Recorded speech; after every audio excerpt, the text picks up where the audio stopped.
دارال امان، بیت الامان اس طرح کی چیز بنی ہوئی ہے، تو اس کی بھی چھان بین ہو رہی ہے، وہاں پر اس کے تمام معاملات کو دیکھا جا رہا ہے، یہ بھی ہو رہا ہے۔ پھر اس کے بعد جو ان کے دیگر فلاحی کام ہیں ان کی بھی چھان بین ہو رہی ہے، ان کے جو بینک اکاؤنٹس ہیں جی ان کی بھی چھان پھٹک کی جا رہی ہے، زکوٰۃ وغیرہ بھی جمع ہوتی ہے، چندہ بھی جمع ہوتا ہے، لوکلی کتنا جمع ہوتا ہے، انٹرنیشنلی کتنا جمع ہوتا ہے،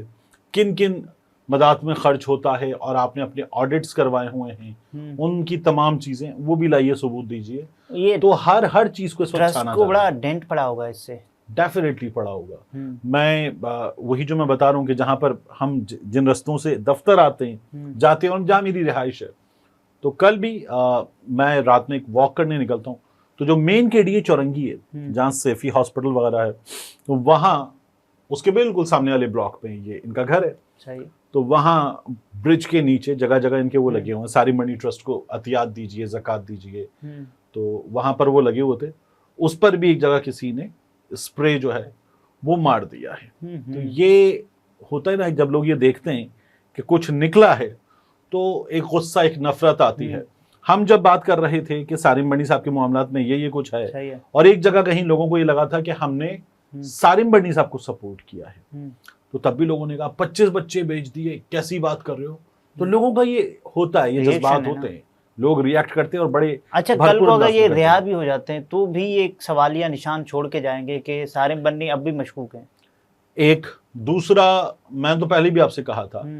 اس سسٹم میں جن چیزوں کی مدد سے آپ اوپر آتے ہیں، صحیح ہے، ان تمام کی چھانبین کون کرے گا؟ آپ بڑے بڑے پولیس آفیسرز کی مدد سے، بیوروکریٹس کی مدد سے، ٹیلی ویژن چینلز کی مدد سے یہ سب کچھ اگر کرتے رہے ہیں، تو جہاں آپ اوپر آئے ہیں، اگر آپ مجرم ثابت ہو گئے تو کون کرے گا؟ آپ بے گناہ ثابت ہو گئے تو چلیے تمام چیزیں دھل جاتی ہیں، بے گناہ ثابت ہو گئے، لیکن تمام چیزیں دھلنے کے بعد جو داغ لگا نا وہ داغ جاتا نہیں۔ یہ فیصلہ میرٹ کی بنیاد پر ہوگا یا پھر ٹیکنیکل گراؤنڈز پر وہ نکل جائیں گے؟ دیکھیے مجھے لگتا ہے کچھ وقت لگے گا، لیکن ہمارے ہاں جس طرح ہوتا ہے سارم بڑنی صاحب ٹیکنیکل گراؤنڈز پر نکل جائیں گے۔ اب جو اگلی سماعت ہے وہ 24 جون کی ہے، عید کے بعد کی، تو اس سے پہلے جو آخری سماعت ہوئی تو سارم بڑنی صاحب کی جو درخواست ضمانت تھی وہ دوسری بار اس میں مسترد ہو گئی ہے۔ جی، تو سارم بڑنی صاحب ابھی تو قانون کے مہمان ہیں اگلے کچھ دن کے لیے۔ ایک معاملہ اور ہے جو بچی حیا والا معاملہ تھا۔ ایک تو شزا اور فاطمہ، شزا اور جنت کا معاملہ تھا، یعنی سارہ اور اس کے علاوہ زہرا کا معاملہ، ان کے نام تبدیل کر دیے گئے تھے، اور اس کے علاوہ ایک بچی حیا جس کا ذکر بھی ہے FIR میں، سو ان کا جو حلف نامہ ہے وہ ایک ہی بندے نے دو الگ الگ حلف نامے، یعنی ایک میں وہ کہتا ہے کہ فیس بک اشتہار کی مدد سے انہوں نے بچی خریدی، اور اس کے بعد وہ کہتا ہے ایک حلف نامے میں یہ کہتا ہے کہ میں نے جو بچی سارم بنی ٹرسٹ کو دی وہ اس لیے دی کیونکہ میں پال نہیں سکتا تھا۔ اچھا، تو دو متضاد، یہ اگر جو سپورٹ ہوگی وہ کیا سارم بنی کو سپورٹ ہوگی؟ دیکھیے مجھے لگتا ہے کہ یہ جو چیز ہے، جو ایک مین کیس میں ان کے سب سے مرکزی کردار ہے جس کیس کا، اس میں اگر دو متضاد چیزیں نکل آئیں گی تو یہ تو سارم بنی صاحب کو جا کے آگے کہیں نہ کہیں کسی نہ کسی حوالے سے سپورٹ کر سکتا ہے۔ کیس میں جب بھی جو بیسک استغاثہ کی پلیز ہیں ان میں فالٹ نکل آئے، صحیح ہے، تو وہ بڑا مدد فراہم کرتی ہے ملزم کو، اور ملزم کے بارے میں ہمیشہ کہتے ہیں کہ وہ قانون کا فیورٹ چائلڈ ہوتا ہے، اس کے لیے ہمیشہ بینیفٹ آف ڈاؤٹ موجود ہوتا ہے۔ تو یہ سارم بنی صاحب کو چیز جو ہے وہ سپورٹ کر سکتی ہے، لیکن اتنا بڑا پروفائل، اتنا بڑا آدمی، ٹیلی ویژن پر، روڈ سائڈ بورڈز پر، ایمبولینسز پر، ہر جگہ تصویر، لیکن یہ کام کوئی بہت بڑا نہیں تھا جو انہوں نے کیا ہے، جو یعنی الزام ہے، ہاں جو الزام ہے، تو وہ میں کہہ رہا ہوں اتنا بڑا آدمی، اس الزام سے جو ڈیمیج پہنچا ہے نا وہ ڈیمیج بہت بڑا ہے، بہت برا ہے۔ آگے جو ٹرسٹ کے معاملات ہیں اس کے علاوہ ظفر عباس صاحب جو ہیں وہ یہ کہتے ہیں کہ انہوں نے 2019 میں اس سلسلے میں ایک ویڈیو کی تھی اور انہوں نے کچھ چیزوں کی نشاندہی کی تھی، اور یہ بالکل جیسے انہوں نے بتایا تھا ویسے ٹھیک ثابت ہوتی ہوئی نظر آ رہی ہیں جو باتیں وہ کر رہے تھے۔ یہ ظفر عباس صاحب کا کہنا ہے۔ تو مجھے لگتا ہے کہ ایک تو NGO، دوسری NGO، تیسری NGO، ان کی شاید ایک رائیولری بھی ہوتی ہوگی، لیکن ظفر عباس صاحب جو ہیں وہ رائیولری والے آدمی کم لگتے ہیں, وہ اپنی مرضی کا مست والا آدمی ہے, ملنگ آدمی ہے. تو ظفر عباس صاحب جو ہیں, لیکن بہرحال ان کی 2019 کی ایک ویڈیو بھی موجود ہے جس میں وہ ان کے حوالے سے کچھ الزامات, کچھ نشاندہی کر رہے تھے. ٹف ہے سارم بڈی صاحب کے لیے تمام سچویشن, یہ تمام وقت نکل پانا, نکل آئیں گے مجھے لگتا ہے اس سے, بٹ لیکن ایف آئی اے بھی تو یہ کہہ رہی نا کہ we are not going to see the same سارم برنی اور سیم سارم برنی ٹرسٹ. لوگوں کے دل میں وہی جگہ نہیں ہوگی نہیں ہوگی, بالکل بھی نہیں ہوگا. اور سارم برنی جب نکل بھی آئے تو ان کا جو ٹرسٹ ہوگا وہ سارم برنی ٹرسٹ کے نام سے رہے گا, ظاہر رہے گا, اور وہ کام کریں گے. گے. پبلسٹی ہوتی ہے, نیگیٹو پبلسٹی کو کہتے ہیں ہمیشہ بڑی پبلسٹی, لیکن یہ بڑی پبلسٹی نہیں ہوگی. اب آپ کو سارم برنی ممکن ہے مارننگ شوز کی زینت نظر نہ آئے, ٹاک شوز میں انٹرویو دیتے ہوئے نظر آئیں. یہ طارق متین تھے, گفتگو آپ نے ملاحظہ فرمائی. اجازت دیجیے, اللہ حافظ.